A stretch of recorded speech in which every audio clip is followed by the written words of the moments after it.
Hey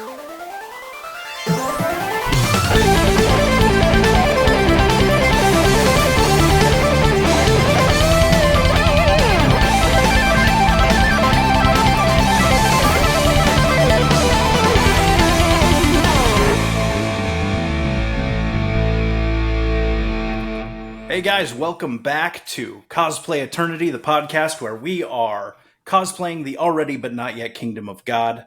I am Trevor. This is Josh. We are brothers. I am the handsome one. He is the redhead. All right. What's up, buddy? Cool features. I'm the smart one, or I'm the cool one. I'm the one that has most friends. Well, come on. That's you okay. Can't sell me short here. You are all of those. You are all of those things. I remember when we were kids, you could break dance, and I was very jealous. So I would always make fun of you and be like, "Oh, Joshua thinks he's black," and he was like, "You were like, oh, I guess that's." I wouldn't necessarily call it break dancing. It wasn't really that great. It was like you could do stuff that I couldn't, and I was jealous. Yeah, I think if I were to look back at it, I mean, back in the 90s, man, the early 90s, mid to early 90s, that was the thing to do, is like break dance. We'd do at the school dance, like junior high dance. This is crazy. Junior high dance. We'd do we'd do like the helicopter and the shuffle, all that stuff, and try to do your footwork and stuff. And I think if I ever looked back on that, I would be quite ashamed. Yeah, I didn't hear any of that. At what I thought was cool. So, I mean, it became more of a comedic routine, I think. Oh, did you? I didn't hear any what you said. I froze, but that's fine. Okay. So Josh and whenever we talk on the phone, it's hours and hours of just like all the stuff that we were catching up on, and since we've started doing this podcast, we don't have conversations on the phone anymore because we're like, I'll save it for the podcast.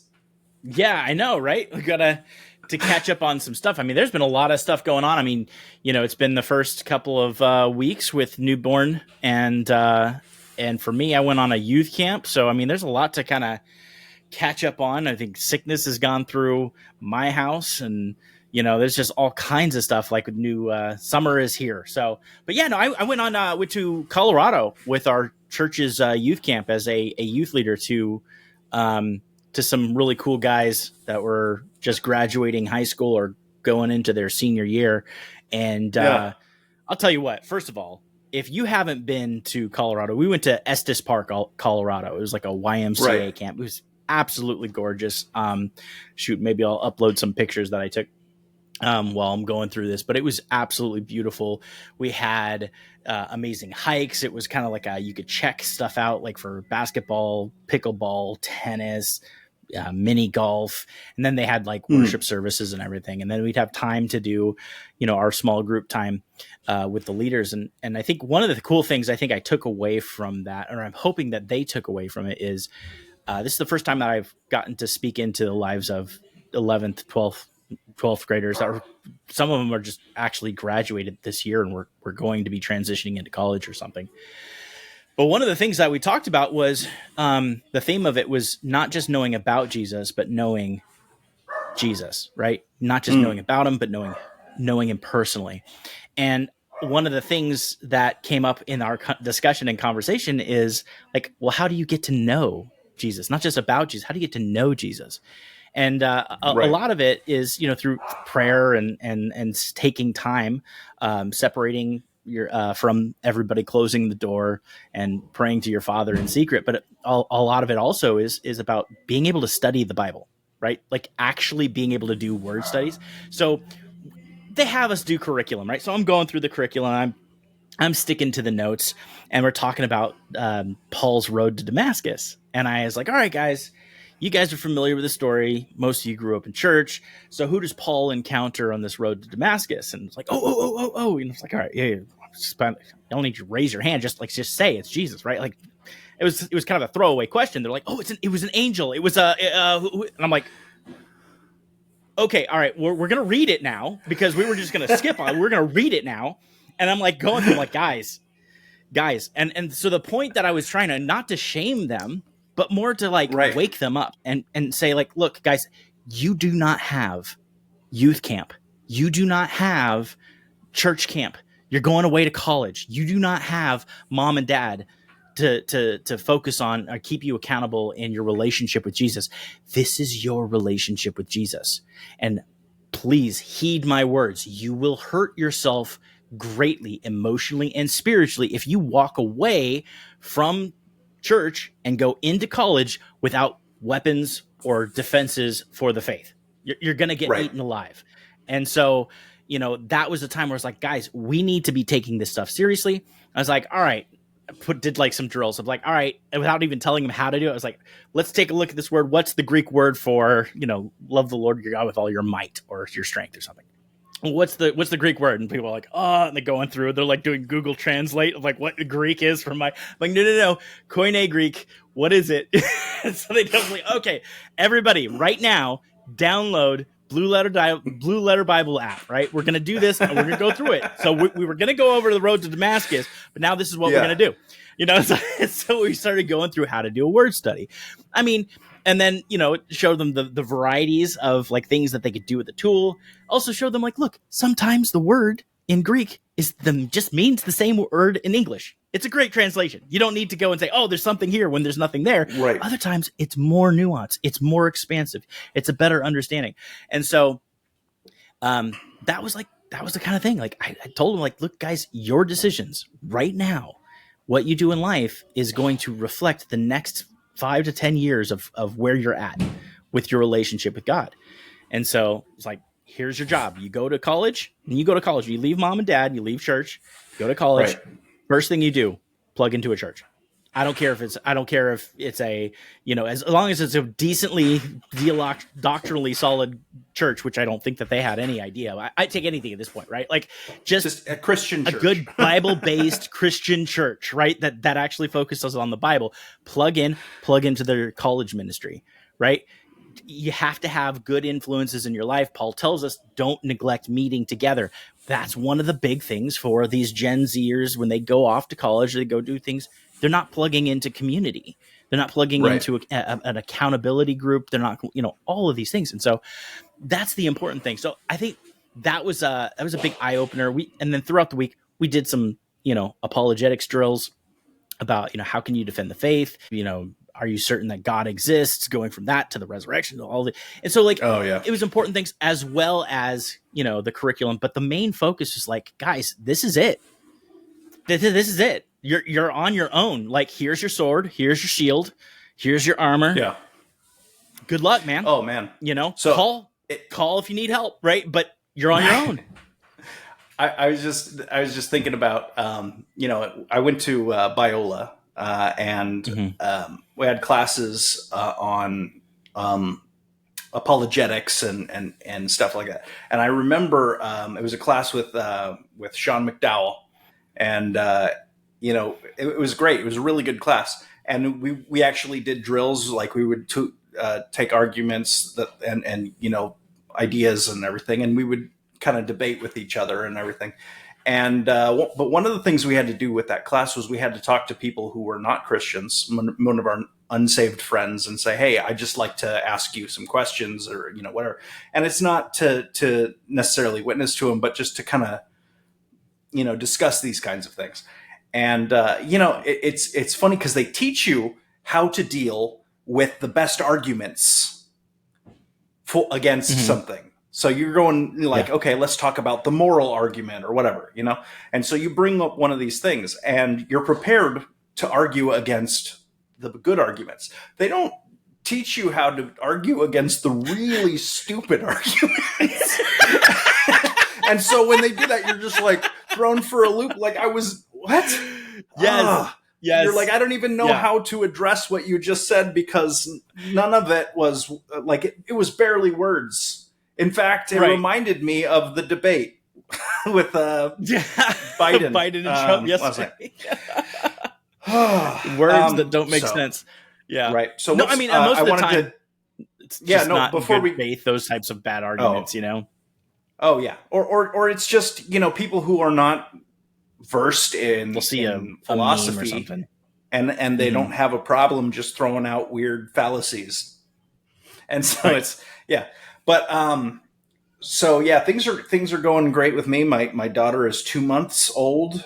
My son is however old demons are. I don't know. Just that's just millennia. We're talking old, about the actual the actual angelology, demonology of the fallen angels, or sorry, the Nephilim, the disembodied spirit of the Nephilim demons. Or are we talking? He's got to be. Yeah, he's got to be. Yes. Well, he's so big, still, right? Like he's got like he's a giant. Yeah. So maybe I don't know why Nephilim. I don't know. Maybe. Well, that's what I was thinking. My daughter is 2 months old, and she's already in 6-month-old clothing. Which I'm just like, is she a Nephilim? Is what's going on? You've got to check for the double rows of teeth and the 6 fingers. That's what you got to do. Always make sure you check. Oh yeah, make sure that we got some. We got some vacation time coming up, and we're trying to figure out where to go. And I was like, we'll go to Texas. We'll go and visit Josh and Lindsay, dump the kids off. We can trust them there, and then we'll go on a date. And that'll be like, it's excited like you're gonna come over. Hey, I'll take your kids. That's fine with me, man. That's fine with me. Drop them off. We're gonna have a great time. It's awesome. I know. They had a great time last time. We're gonna take the kids and start looking at properties. You know, like let's see what mommy and daddy want. Let's kind of something. I think the neighbors are selling. So yeah. Well, we'll see. We got some time and some. Well, I mean, we'll honestly, see. That's one of the options. I don't know if your state has much time left. Texas is going to be where the central heart of the real United States is going to be. Dude, I'm just tired of being hot and sweaty. And Southern California to Texas, I don't think is an improvement. That's at best a lateral move, and at most at best a worse. Well, yeah, you're losing in the beauty because we don't have the majestic mountains and the all that. But you do get snow occasionally. You do get snow occasionally at the house in Texas. So I guess that's kind of nice. Cool. And you get snow without. So what? There you go. What good is snow without average. Mountains? I see that. That was hurting when I went to Colorado. Just the Rockies. Oh man. Absolutely gorgeous. So Colorado would be great to live in. It's low humidity. We were also looking at Utah, but it's way too Mormon. Except it freedoms smells like weed everywhere in Colorado. Yeah. It literally. We were in Estes Park in the wilderness, and it still smelled like weed. I don't understand how that works. Well, dude, I live in San Diego, so you can. San Diego smelled like weed before they legalized it. So. Oh my gosh, San Diego, man. All right, Let's get into the topics that we wanted to discuss today. We wanted to talk a little bit about the debate and just some of our takes on the Trump-Biden debate. So last night, like everybody, unless you were living under a rock, or doing something productive with your time. Yeah, I know, right? But it was like it's the Coliseum. Everybody is like wanting to see who's going to kill the other person. Turns out that you can kill a corpse because that's exactly what the narrative was. Really, like Trump just wiped the floor with the corpse that used to be Biden. Now, here's the thing: there isn't much that I think even just a day after. There's not much I think that we can add to the conversation that hasn't already been said by CNN and the liberal media and the mainstream media. Like I'm so shocked at how quickly they just threw Biden under the bus with everything. And to kind of put the preface at it, and what I can do is I'll edit some clips in here that we can maybe comment on and everything, unless I have the clips if you want to just kind of review some of them. We can watch them together. But sure. Basically, yeah. So basically the mental acuity was a big thing, or the mental fitness for Joe Biden was a big thing. Before the debate, there was, so many shows in the mainstream media, as well as on Reddit, as everywhere there was messaging. Joe Biden is as sharp as a tack. He's he's right there. He's there's nothing wrong with him mentally, but yet we're seeing like all of these things where he's like looks like he's pooping his pants, or or he's just he fumbling over his words early at the beginning. I mean, he's got a speech impediment, but that happened, I guess, later in life because he didn't have that. Right, a speech impediment doesn't make you pause for 30 seconds in the middle of your answer and then say, so, we beat Medicare. Right. So one of the things, though, the truth, and I don't really want to get into the politics of whether you're for Trump or for Biden or anything. Yeah.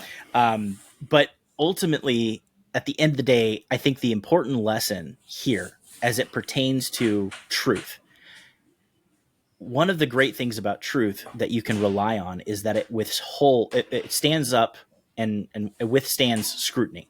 It withstands opposition. And there is nothing that can silence falsehoods more effectively than truth, right? And so before the debate, everybody's talking about how great Joe Biden is and how mentally aware he is and how sharp he is. He's got a photographic memory. People are saying he's really intense when meetings. He makes good decisions. But then you get into this debate and he starts freezing. Like he doesn't know how to finish his sentence. He's mumbling at one point.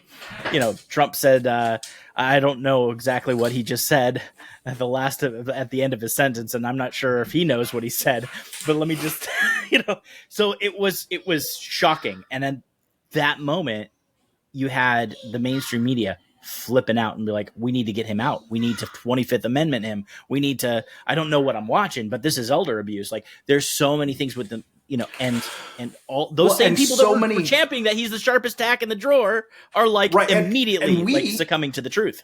We on the other side knew that this was what was going on. We've been saying it for a long time. And then I guess the people who believe just whatever the news says were the ones arguing it. And then of course the media and the paid tweeters and commenters and stuff. Yep. But which tells me there was a reason that they had the debate this early. There had to be. I don't think that Biden's campaign and his party would put Biden out there to make a fool of himself like that unless they had another goal. And so, yeah, it was funny. I mean, it was actually more sad than funny, but it was. I mean, it exposed him. But the thing is, everybody in his campaign, all the people who work with him, knew that he was like this. They knew that this was the case with him. And then they exposed it. Why? Why would they bother doing that? They had to have some goal. And it's probably to get him to step down because they have to get his permission. But then somebody on Twitter said, why don't you just tell him he stepped down? And he'll be like, oh, okay. Who must have stepped down? Just say, oh, yeah, you stepped, like what? So I wouldn't just be like, woohoo, yay, victory. I think that this is a step one in whatever they're going to pull. I don't know that it'll work. But it could only be got that they're 130 days or so before the election. Like, right. So it's plenty of time to get, plenty of time to get Gavin Newsom in. I don't think it's enough time. I think you could, but I don't think it's enough time. Also, isn't there there's different laws within states where you can't actually add your name to the ballot? Like the deadline is already come and gone. So they'd have to legally change the law for the state to add. And there's legal precedent for the Republicans to say, nope, we're not letting them, granted, that's not the wise thing to do if you're trying to win fairly and unify the country, but still, right. I just think it gets messy, man. And I mean, the primaries are already, isn't July 19th or something? Someone came to the door. Hold on. All right, no worries. Just start your last sentence over again when they're done. Yeah, I don't know when the primaries are, but I mean, he isn't the official candidate yet. So I don't know. I don't know what the deadlines are. I don't know what their plans are. But I don't think that this is just hubris or a mistake on their part. There's something else coming. And the way CNN was trashing him afterwards. I heard Jordan Peterson. I saw Jordan Peterson on Twitter, and he's not, a super political guy, at least not on specific policies. But he was like, hey, if you see CNN trashing the way they're trashing Joe Biden, if you don't think that this is something that came down from on high, you're crazy, because they've been covering for him this entire time. Yep. Yeah, I think that... When you were watching the debate, by the way, and you saw the way Biden acted, did you immediately know, oh, wow, his dementia's kicking in? Or were you like, what? Hold on. The fact that you just pull out a DSM-5, just have that under my desk just in case. Oh, my gosh, that's hilarious. Oh my goodness, stop. No. Rave party is about to happen. I messed up my desk, and now the lights are going to go nuts. It's plugged into my desk, and this light doesn't necessarily work every time. All right. Yeah. No. So, and if you'll notice, this is all tabbed up here. Tabbed up. Because, it's light reading that you like to do in the evening. Right. No, my wife is a psychologist, and she does, like the online therapy in here sometimes. So that's why it's there. I didn't just... Yeah, I think that's crazy that you got DSM-5. I think I have a systematic theology textbook around, just in case, but anyway, yeah, man, it was, so one of the things, and maybe let me share the one clip instead of going through all like these montages that have been done. Let me share a clip that I think is my absolute favorite of the night. And let me just set the stage here. Trump and Biden are about, a little over halfway through. What ends up happening is there's a question about, mental acuity and are they stable? And so it's just so funny, man, the way that they went into it, because it was probably the least political back and forth, and it turned into like grumpy old men talking about their golf swings and their golf scores. I loved this so much. This to me, it was like, this is it. This is our debate. This is our country right here in this, the pettiness of it. Anyway, so let's go ahead and let's watch it. I might pause it, or let me know if you want to say something. Can you hear it? Well, I took 2 tests, cognitive tests. I aced them, both of them, as you know. We made it public. He took none. I'd like to see him take one, just one, a real easy one. Like go through the first 5 questions, he couldn't do it.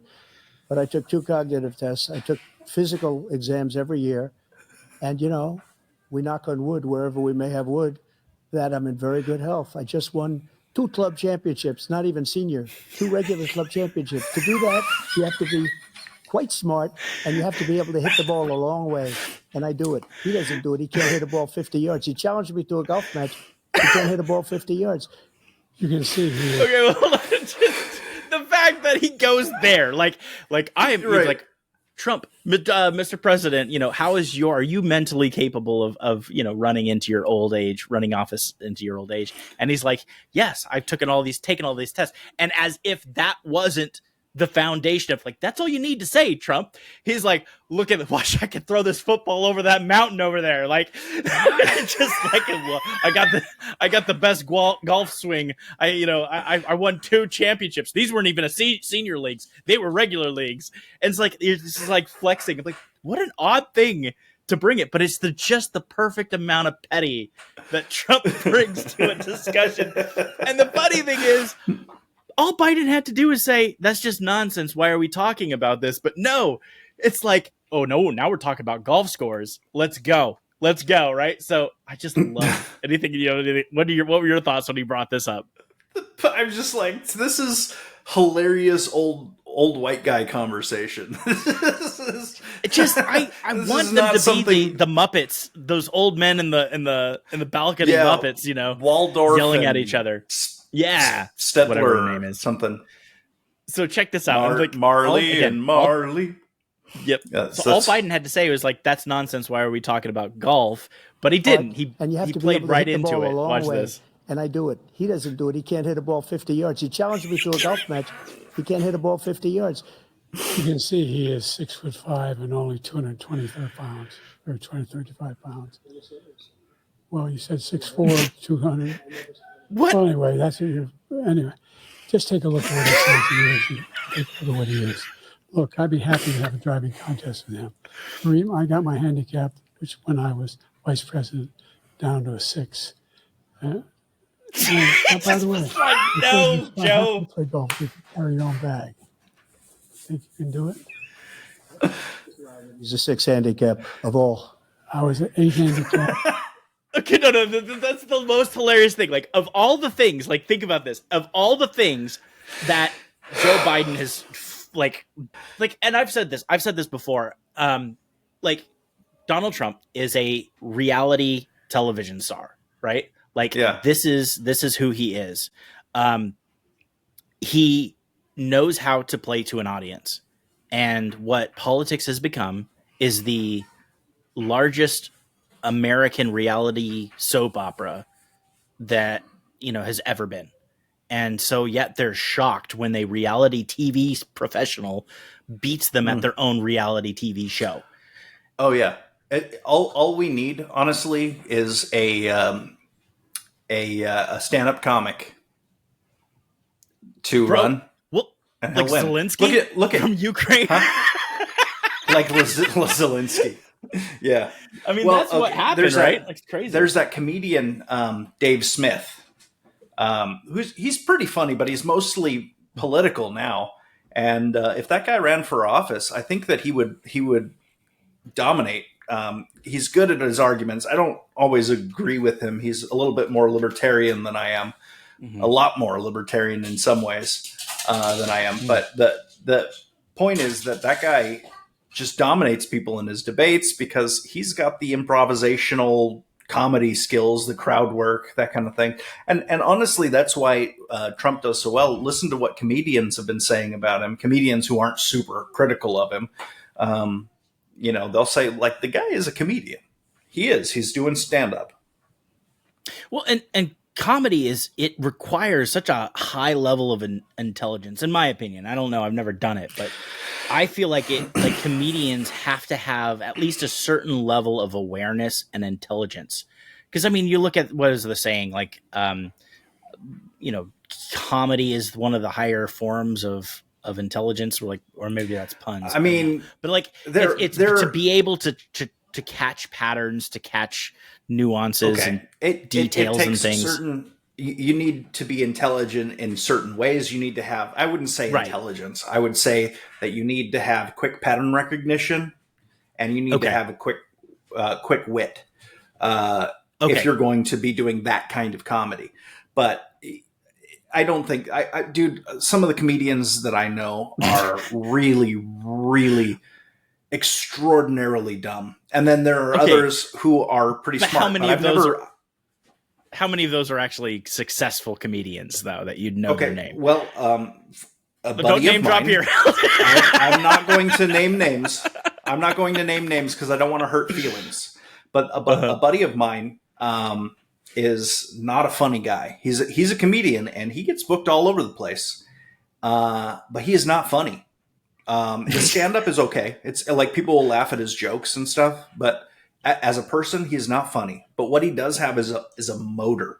Like, that guy's got a lot of drive, and he will work at it.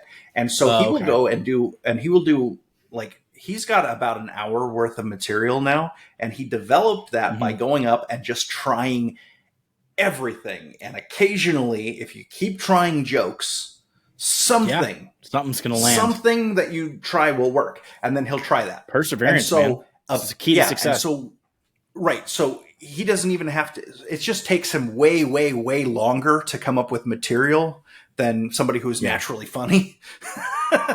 But I don't expect him to improvise, and his crowd work is terrible. And if he gets heckled, yeah, man.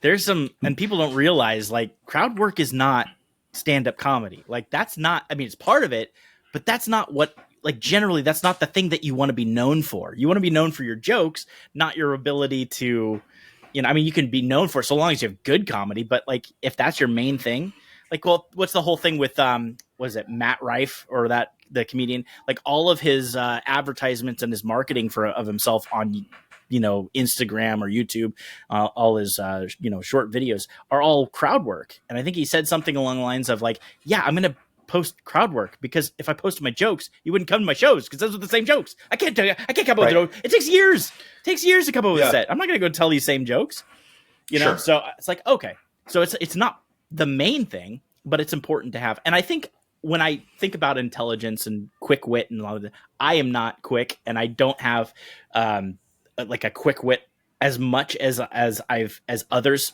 are able to. And so I always thought that was more of an intelligence thing.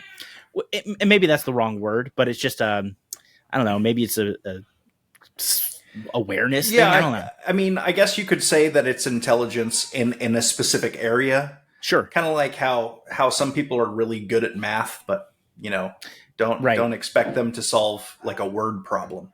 Right. Yeah. So yeah, it's very, very, very specific. Anyway. Yeah. So is there anything else that you wanted to say about this debate? Because honestly, my biggest takeaway is that this is a strategic move. I don't know if it was a good one or a bad one yet, but I'm expecting another shoe to drop. And they're not Sugar Ray Leonard, right? Like the distraction. I don't know that it'll be effective, but I do think that this is part of a setup for maybe a Hail Mary or whatever strategy they're going to try. But they're not above that's got to be a playing backup dirty. plan, though. That can't be primary plan there. Well, I think they've had to know for a while that it was time to get rid of Biden. It's just that. Do you think that, dude? Whatever they're doing for this, whatever reason they have is, whatever reason they waited till now and whatever. I'm waiting to see. So we can comment more on it later. But either way, guys, everybody watching, be praying for our country. Be praying for the direction of our country. I'll just play my hand. I don't think that the answer is Joe Biden. 100% don't think that that's the way it's going to go. And I don't think that would be a successful thing. However, we need to be praying for our leaders because that's what the Bible tells us to do. And we need to be voting. And it is a responsibility as an American. Go vote. Go vote in your local elections. Go vote in your national elections. It is important for you to be involved in your government. So, but yeah, be praying. Run for your local election. Run for there you go. Quit your job. Shoot. And become the governor of your state. Easy. Gosh, I don't know why people are complaining. But yeah, that's all I will say. Just become the president. That regard. Yeah. Okay. It's time for Quick Thoughts. Quick Thoughts! Yay! Hold on. Here we go. Quick Thoughts. Yeah! I don't know if we did. I think we did the quick thoughts, the cheering last time. That was silly. But we'll do the cheering this time again. Yay! Okay. Quick thoughts. Quick thoughts. All right. So let me start then. I will go with my. Go for it. I'm gonna read my own this time. You can do that too. I'm gonna start out with just some things I've been thinking about lately that don't deserve a whole segment. Dog tags. Dog tags are lame. If you've been in the military, you know that they're lame. If you haven't been in the military, you're like, oh, look, that's cool. You see them wearing them. In the movies, you see military guys in after hours with their shirts off wearing their dog tags. Nobody does that. Nobody does that. First of all, people... they rip out your chest hair, which is super annoying. They do. Constantly, and then they sell these little bands that go around them so they don't clink together and they don't rip out your chest hair. Except for those bands make them stick out this way, so they don't lay flat like this. They lay like this. Mm-hmm. So you're just walking around with this in your shirt the whole time, right? Yeah. So you're super excited in boot camp. You're super excited to get them. You're like, oh, I can't wait, and then you get them, and you're like, yeah, this is great. And then you bend over, and then you stand up and just rips a strip of chest hair out, and you're like, oh, right? Oh, nobody likes that. And so nobody wears dog tags unless it's mandatory, right? And so, and it's basically that's only boot camp and certain combat situations, depending on what branch you're in. I think they make the Marines. Yeah, a lot of times they'll wear them on their boot. Yeah. A lot of times they'll wear them on their boot. Right. So you have multiple places in case you get blown up. Yeah. But if you wear your dog tags, you are fresh out of boot camp. That's it. That's the only thing. One time I was doing a comedy show, right? And I did all this material about being in the military. And afterwards, this guy comes up to me, and he's got a high and tight, like he's got a military haircut. Oh, yeah. And he comes up to me, he's like, "Hey, bro, I'm in the military too."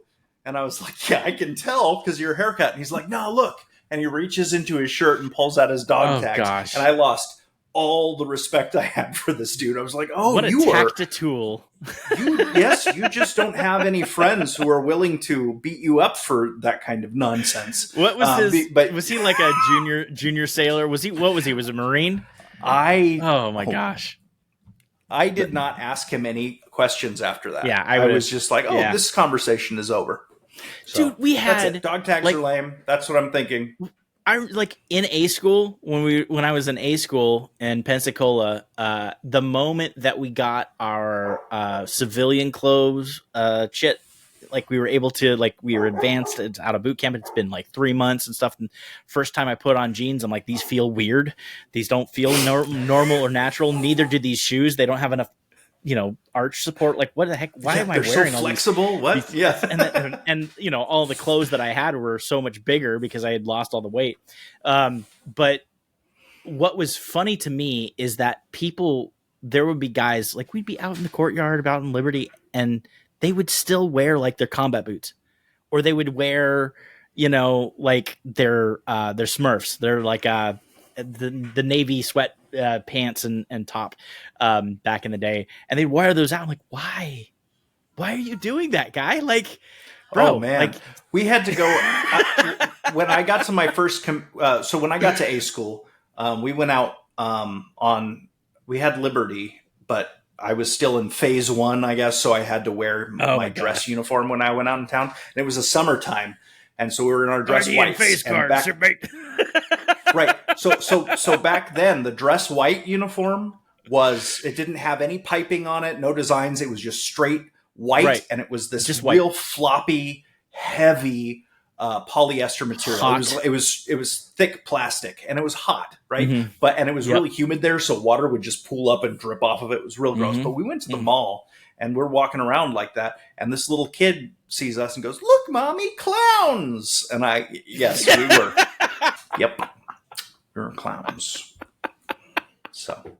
Anyway, go ahead. You got a quick thought? I wore my whites to go to my first duty station. I got bumped up to first class, so obviously I don't think it's recommended actually to travel in your whites, but I got first class out of it, so that was really nice. Yeah, nice. So yeah, you're welcome for my service. Anyway, so right, you got a quick thought? Quick thought. Yeah, quick thought. So I don't know if anybody has seen. But there's the Supreme Court ruling where it just passed today. They overturned this the Chevron case, or essentially what it is it overturns the legal precedents that a person fighting legally for about like defining the law, they don't no longer have to defer to agencies for interpretation, right? So like ATF, IRS, FCC, EPA, all of those that would define the law, right? It is no longer defined by them, by an agency. So they can get outside counsel, and it can be because before it was like they have to defer to the definition or the interpretation of the ruling or the law of the agency. So if you think about 2A, right? So Second Amendment, your gun rights. Think about what ATF defines as gun rights. And so you'd have to defer to the ATF. And the ruling was you had to defer to them within as long as the ruling was reasonable. But, oh gosh, you want to define reasonable in a legal sense? Come on. Like, that's a ridiculous thing. And so you'd have all these things. So now, and I don't know what the official implications, this was just passed, but, really this eliminates the power of the ATF to basically say, hey, you bought something and showing up at your house, you bought something that we're thinking is outside the guidance of the reasonable interpretation of the law. You now have the ability to say, nah, I'm going to get a second opinion, and they're going to be a legal counsel on that. Right. And that can be taken up. So that gives the power back to the people, so that the government that are not elected, these 3-letter agencies that are not elected, can't go and say, well, this is what the law means in regards to that's awesome. XYZ. Yeah, right. Heck yeah. So that's great. That's just not just 2A, right? Like not just gun rights. That's like the EPA. Also, everything. So yeah, they can't everything. make you. They can't just like give you a final word on your, your family plot floods with water, and they can't just declare it swamplands, right? What I mean, or wetlands. So yeah, and I don't know all the details, the implications, but this is just brought to my attention today. Actually, I was like, wow, this is really cool. Wow. So a lot of cool things, bringing the power back to the people. I mean, I love to be able to push back against the IRS and say, like, look, I don't think that means what you think. You keep using that word. I don't think it means what you mean. Right. What you think? That's great. Hey, great job, Joe Biden. Then. Yeah, I know. Dude, he would take credit for it. At this point, he's grasping for any low hanging fruit. Right. So, oh my gosh. Okay. So I don't know if you've seen, Josh, but Nintendo just announced a bunch of new video games that are going to be coming out. Mm-hmm. They still haven't announced their new video game system, have they? No, these are all Switch games. Yeah. So we've been waiting for Switch 2. There's a new Legend of Zelda game where Link basically gets vanished, and you're playing as Zelda now. So for the first time, like when your grandma's like, "Oh, Zelda and she's pointing to Link." No, this time she'll actually be pointing, like she will actually be talking about the right person. So yeah, Zelda is trying to save Link this time, which is interesting, right? So they're trying to do this new but here's the thing. Here's what if you look at the trailer for it, she has the ability to copy furniture and then place it other places. That's her ability. So she's like copying she can copy a table and then paste it somewhere else, and then she can climb up the table. And I was just like, man, like I get that you're trying to go for like gender equality here, but I don't think it sends a message that you want if her power is interior decoration. That's it seems too gender normative. I don't know about that. Yeah. Dude, that's crazy. I can't believe they're coming out with that already. They just came out with Tears of the Kingdom like last year or 2 years ago. Man, gosh, maybe it's been a while. It was, dude, that was that's 8 years hilarious. ago. No, Tears of the Kingdom. That's the new one. It was 8 years ago, Joshua. No. 8 years ago. No, it's been a while. It's been longer than you'd think. Okay. But it's also a top-down Legend of Zelda, so it's not like right. So it's not the big the 3D third person kind of one. It's the top down, like Link to the Past kind of game. So okay. Yeah. So that's okay. That's cool. It for my quick thoughts. We'll just do 2 this episode. So go ahead and do yours. We'll save some for next one. All right. Yeah. So second thing is the SBC. Interestingly enough, is they just did the Southern Baptist Convention did their conference, and there are 2 things that I saw that I thought were hilarious. The first one being somebody came up and did a proposal and said, hey, can we have the board members or the chair members of the SBC do a deep dive into the doctrine of Calvinism? And after such deep dive, then rule that we will no longer allow any kind of determinism or Reformed theology or Calvinism into the SBC at all. It was like, that's a bold move, like yeah, like just eliminating them completely. And like, wow, that was pretty bold. You could see if you watch the videos, maybe I'll link the video. You could see some of the people in the back going like, what? Like that you know. Now, granted, I wouldn't disagree because I think that that's a terrible theology, and would agree with William Lane Craig in some instances borders on heresy. But at the same time, like, I think that that's kind of a silly thing. Also, here's the thing, man. Like, for the most part, like, Baptist churches are all independent in their theology, right? And they kind of just, they don't really need to be, like, they are not tied to a particular theology. They're all independent anyway. So it just becomes, talking with people that actually went to the convention, and they would say that it seems to me like it's a little bit of virtue signaling. It's just they're wanting to get their voices heard, whether they agree with it. And it's the conservative movement is getting really, really conservative to almost to correct for what has probably been happening in the United Methodist church, right? And then the other thing in the SBC is the egalitarian debate and complementarian debate, and so whether women can hold leadership positions or hold authority. And I'm just thinking, man, that is so. Yes, I think it's an important discussion because if you don't talk about it, it tends to morph into like farther and farther and farther away from the central characteristics of the scripture, and it becomes these other thing, and then all of a sudden, boom, you get then progressive Christianity, and then it's just completely woke and LGBT pastors and leaders and stuff like that. And so it gets a little bit crazy, but taking a step back and like, man, this is such a first world problem here, right? Like, we're debating on whether, like, who can present the gospel authoritatively in a church. I'm like, gosh, I don't think that the underground church in Iran and China are having this debate right now, because they're all run by women. So like, because all the men are getting arrested.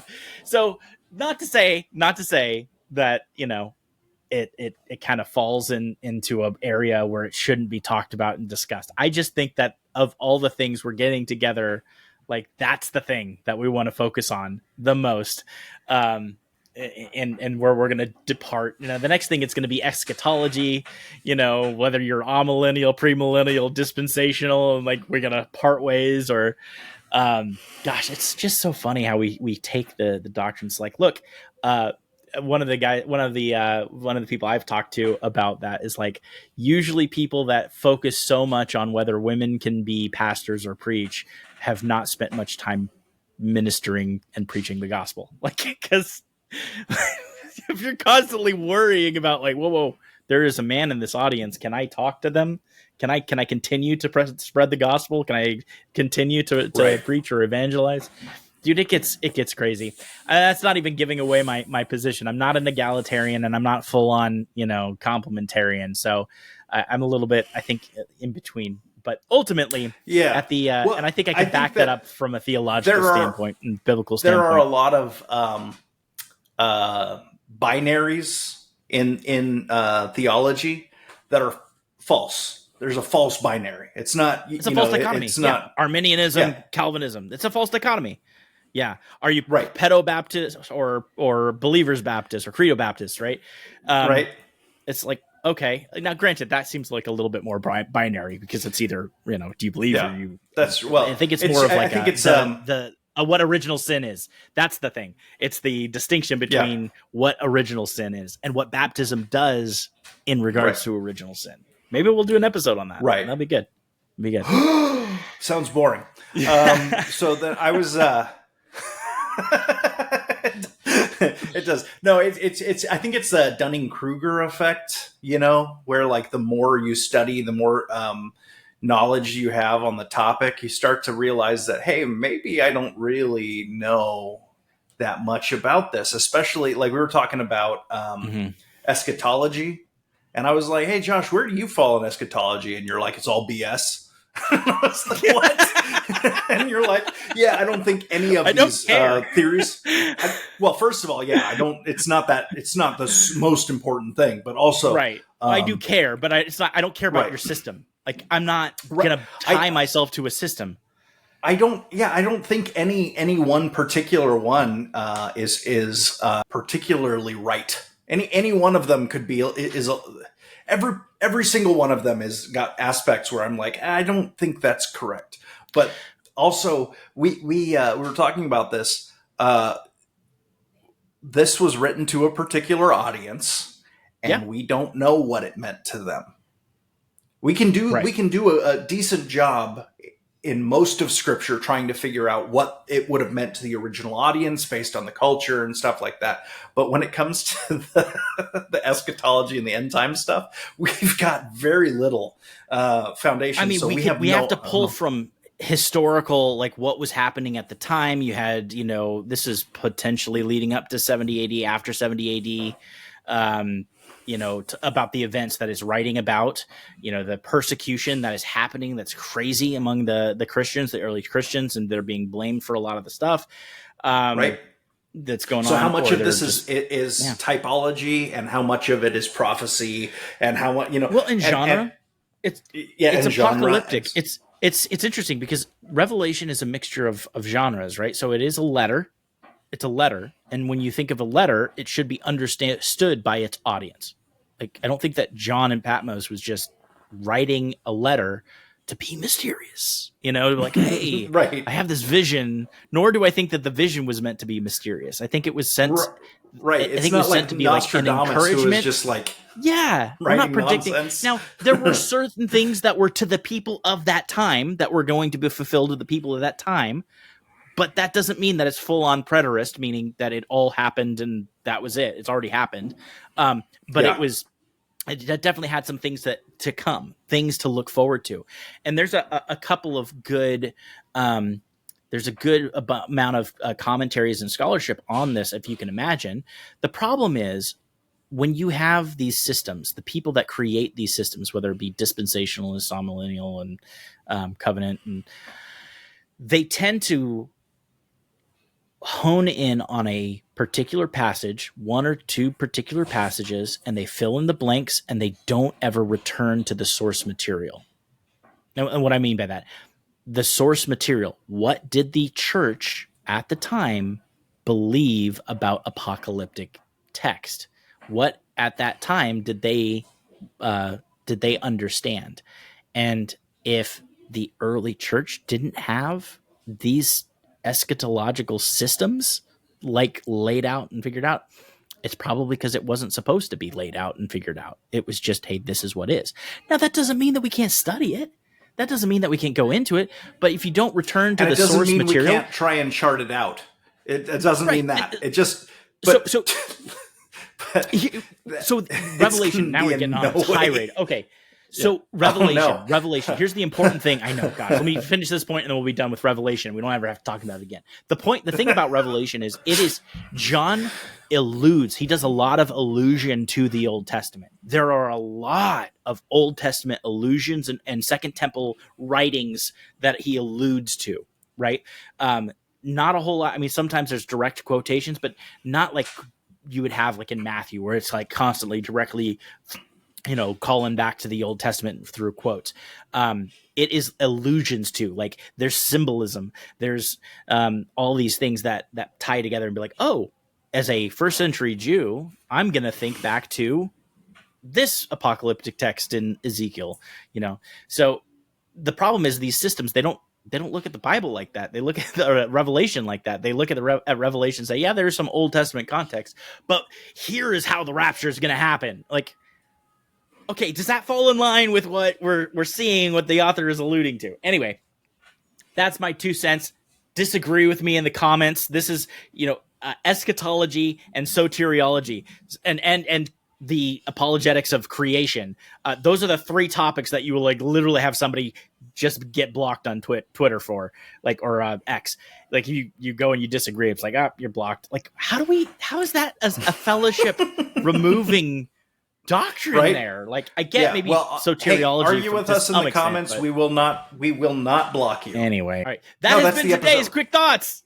That's the episode. All right. Like and subscribe. If you haven't liked and subscribed, like and subscribe, hit the bell. We're trying to come up with more content. If you have any ideas about future episodes or things that you want to talk about, let us know in the comment section. Make fun of our facial hair. Call Joshua soulless ginger. See you later.